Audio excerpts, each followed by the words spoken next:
আমাদের এখানে দরগা আছে, মাজার খুব একটা নাই, যেমন কি এটা একটা দরগা, বিভিন্ন আস্তানা, হ্যাঁ আস্তানা শরীফ যেটা আমরা জানি।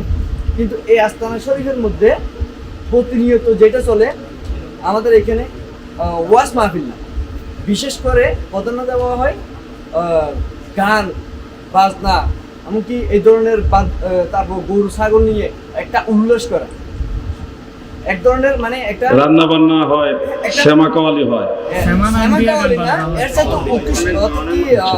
নির্দিষ্ট ধরনের কিছু হয়, মহিলা দিয়ে গান করা এমনও হয়। এটা আমাদের শুধু আমি এই জায়গার ক্ষেত্রে বলছি না, পুরো এরিয়া আমাদের এখানে মোটামুটি আমাদের ঠিক আছে, বিষয়টা আমি বুঝতে পারছি। এই বিষয় নিয়ে আপনি সবার মাঝে একটু ধন্যবাদ আপনাকে।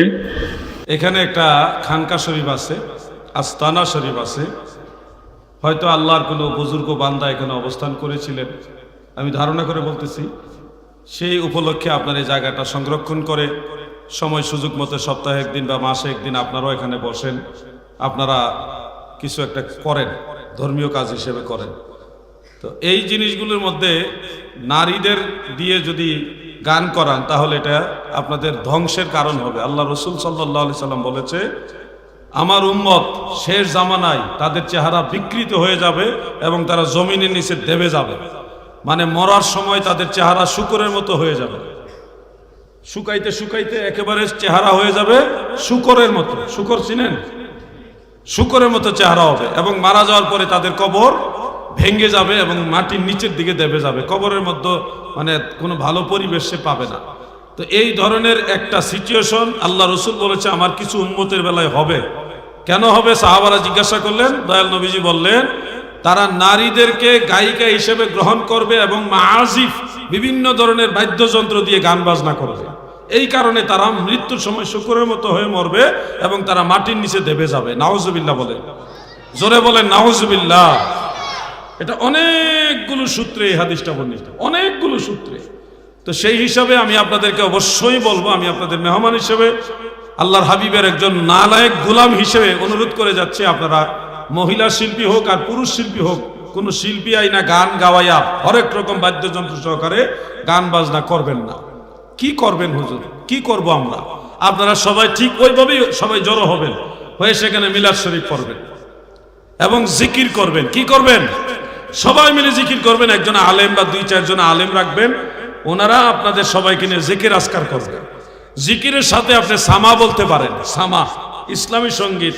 এই যে জামি আহমদিয়ার ছাত্ররা দফ বাজায়া সামা গায়, আপনারা বড় জোরে দফ ব্যবহার করবেন। ঢোল না, ঢোল হারাম আর দফ জায়েজ। দফ বাজাইয়া আপনারা ইসলামী সঙ্গীত পরিবেশনা করবেন, সেখানে জিকির আজকার করবেন, মিলাদ শরীফ পড়বেন, তবারক দিবেন, এটা করবেন। আপনারা গরু দিতে চান, গরু জবাই করে তবারক রান্না করে নিজেরা খাবেন, মানুষকে খাওয়াবেন। যদি ছাগল দিতে চান, খাসি দিতে চান, এখানে দিবেন, জবাই করে আল্লাহর নামে জবাই করে নিজেরা খাবেন, তবারক করে মানুষকে খাওয়াবেন। অবশ্যই এটা চালু রাখবেন। কিন্তু মানে বাদ যাবে শুধু মহিলা শিল্পী আর গান বাজনা, চলবে সামা। চলবে কি? সামা।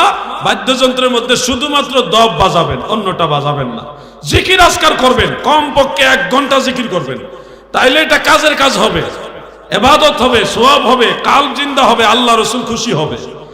এইভাবে আপনারা করবেন। তবারক করবেন, সিন্নি করবেন, আলেম ওলামা দাওয়াত দিয়ে আনবেন, মাদ্রাসার ছাত্রদের দাওয়াত দিয়ে আনবেন।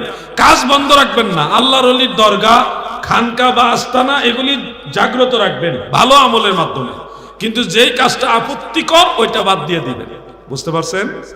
মুরব্বীরা বুঝছেন না আপনারা?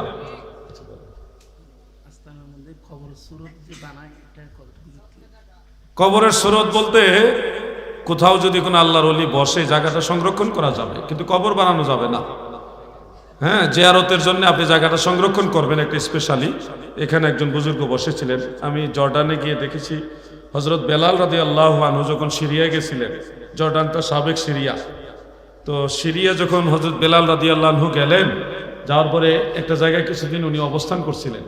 তো ওই জায়গাটা জর্ডান সরকার নিজে, সরকার রাষ্ট্রীয়ভাবে এটা একটা ঘর বানাইয়া, বিশেষ একটা উঁচা জায়গা বানাইয়া, জায়গার মধ্যে জায়নামাজ বিছায়াত হয়ে দিয়েছে এবং স্পেশাল সংরক্ষণ করছে। আমরা সেখানে গিয়ে জিয়ারত করছি, হযরত বেলালের ইসালে সওয়াব করেছি, ওনার উসিলা আল্লাহর কাছে দোয়া করেছি।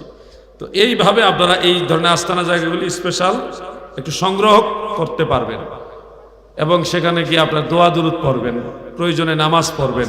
যেহেতু এখানে কবর নাই, আপনি নামাজ পড়তে পারবেন। হ্যাঁ, জিয়ারত বলতে ওইখানে গিয়ে আল্লাহর ওলির ইসালে সওয়াব করবেন। যার আস্তানা তার রুহে সওয়াব রেসানি করবেন। সূরা ফাতিহা, সূরা ইখলাস, সূরা ফালাক, সূরা নাস, সূরা কাফিরুন, এই ধরনের সূরা কেরাত পরে ওনার রুহে আপনি এই ইসালে সওয়াব করবেন। পাশাপাশি এলাকার যত ময় মুরব্বী কবরে আছে তাদের জন্য আপনারা দোয়া করবেন। এটা একটা বিশাল উপকারী কাজ হবে।